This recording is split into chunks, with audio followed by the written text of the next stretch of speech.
Good morning. A fine morning. Kind of following on from the last missive of doom from the old man walking around with a phone on a stick. How to deal with the lunacy. Wow. How we've always dealt with it. It's autumn. There are things falling from the sky. People used to keep journals and diaries. They still do. But originally, I don't think they kept them with the consideration that in a couple of centuries this will be published. If they wanted something published, they probably would have written a novel. I think the journal and diaries was possibly a kind of self-help therapy. Today I did this. This person was nuts. This is how I dealt with it. This happened, that happened. Get it out. Perhaps all expression serves a similar purpose. Let's be honest. We were drawing pictures, writing words, writing stories, singing songs, dancing and performing. We were doing that long before anybody got paid for it. So, it obviously fulfills a function that humanity considers the plug for the gap. So the important thing is just to create. Make what you make. It's a way of connecting with others, offering support even on the most basic level of when you write something critical of a government in the street.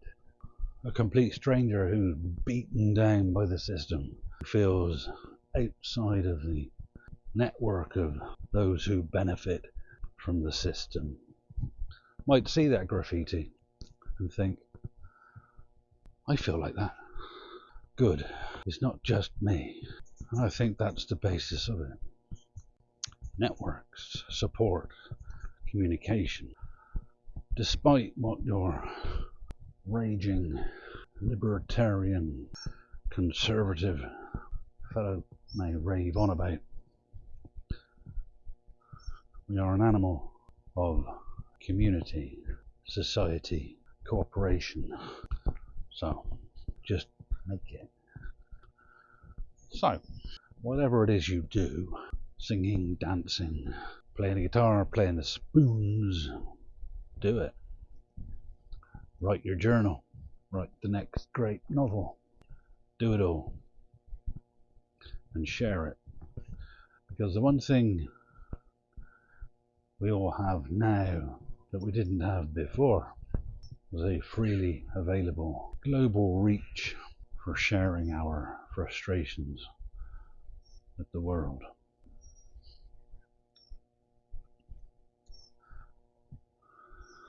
When the British government in the 80s and 90s insisted on instigating more adventures in other countries, my usual reaction was to make some collaged, paste up, photocopy it, go in the local copy shop, go around, stick them on lampposts. Did it change the world? Did it stop any wars? No, but it helps. It helps flavour the stew, if you know what I mean. Somebody may have seen it and thought, thank God, I feel the same. It's okay to stand out. It's always okay to stand out. It's always okay to dissent. That's how things get changed. That's how things improve. You know the old arguments. If we didn't have dissenters, women still would not be voting. If we did not have dissenters, slavery would still be normalized and legal. Dissent is good. So graffiti serves a purpose of communication. Despite the best wishes of all who would like to control it, it ain't going anywhere. So, political graffiti, quite literally, words on wall. That was my connection to the whole scene, as they'd say. And if you think about that text there, which repeatedly the council in this small village keep trying to eradicate, and it keeps being repeated, this is essentially that much difference from this. The village notice board. That, no one's asking for any money. Someone's frustrated.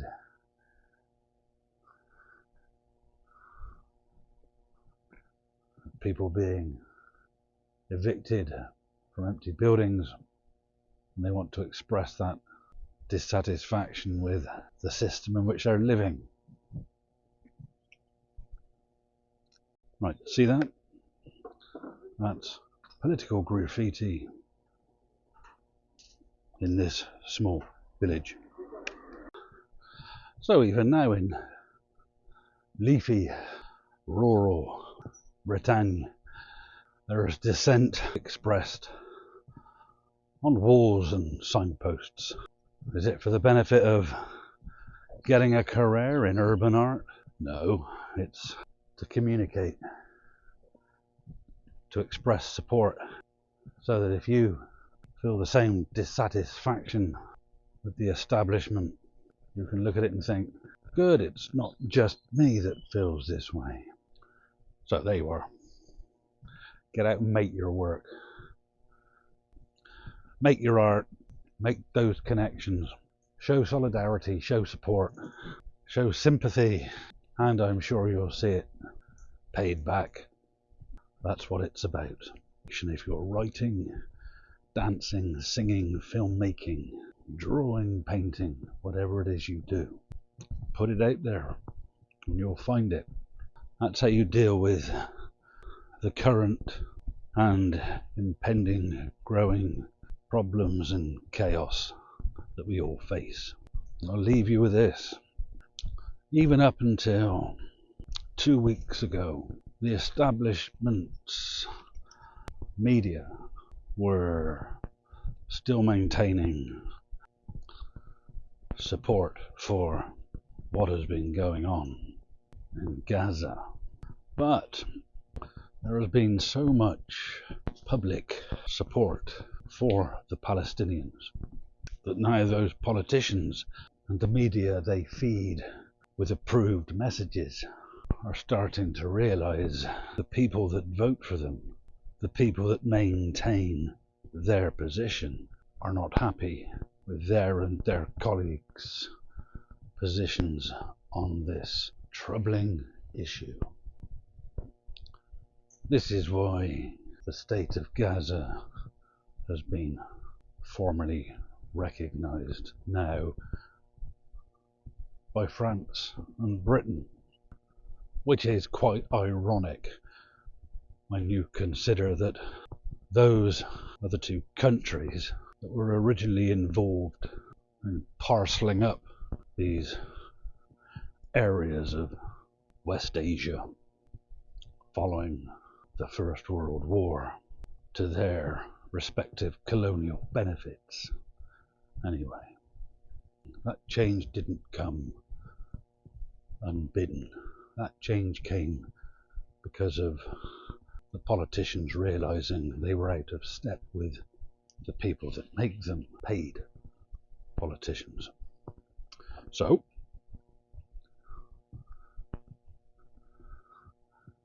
who gets the message out of a change of direction if the establishment media don't do it?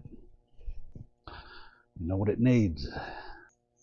It could be something formal like new media, or it could just be the messaging in the street. So make your artwork, do what you do, put it into the public sphere. If you're making films, put them on YouTube. If you're making music, put it on Bandcamp or wherever. Artwork, put it on Insta. I don't know. Use all of them. Get out there and do it. Okay. Is that better than the last one? Is that chirpier? Take care. Ta-ta.